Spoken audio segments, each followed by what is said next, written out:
my favorite herb, the herb I take almost every single day, and an herb I give to a lot of people is ashwagandha. Now, instead of talking about all the benefits of ashwagandha, let's talk about your problem, how ashwagandha is going to help with it. Now, ashwagandha is one of those adaptogens. It's a buzzword. I don't like it anymore. Ashwagandha is an Indian herb that's been used in Ayurveda, that's traditional Indian medicine, for thousands of years. And it has lots of awesome benefits, but we're primarily going to talk about its benefit on the adrenal glands. Now you may wonder, what's an adrenal gland? Well, let me tell you, the adrenal gland is the gland that helps your body adapt to stress, okay? It handles blood sugar, it handles minerals in the body, and it also handles sex hormones. But it also secretes epinephrine and norepinephrine to help your nervous system function optimally too. So who's going to be needing to take ashwagandha? We're going to talk about problems with women, problems with men, okay? Most women come in here and they're like, Doc, I got the anxiety, but I'm tired. The classic phrase, tired and wired, is an adrenal problem. At least oftentimes it's an adrenal problem, okay?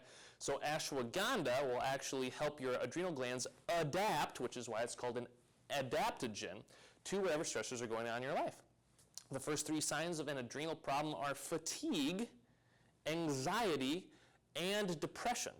So if anybody watching and says, oh my gosh, I'm so tired, and I'm so anxious, and I'm so depressed, and I keep going back and forth between all of them, good chance you need to be taking some ashwagandha, okay? One thing about ashwagandha that should be said, probably shouldn't be taking it when you're pregnant unless a physician of some sort who's fluent in herbal medicine is overseeing your care, okay?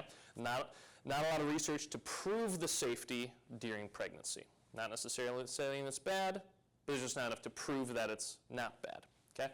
Now, that's for women. Now, the men. You guys are coming in. You're getting kind of fat. You're getting kind of tired. You're getting kind of emotional. And you find you don't have any more drive at work, and you don't have any more drive, we'll just say below the belly button, okay? What you got going on is your testosterone's taking a dump. Okay, well, why is my testosterone too low? And it's because you're stressed out of your mind. And maybe you don't feel like in your head like you're stressed out of mind, but your adrenals are working so hard and they've become so fatigued that they're no longer creating DHEA, which is the hormone that testosterone is made from. So your adrenals get crazy stressed out, and then your testosterone goes down. No drive, no energy, no drive at home with the lady folk, and weight gain. In fact, you kind of start to feel like a woman, which is what happens when men have lower testosterone.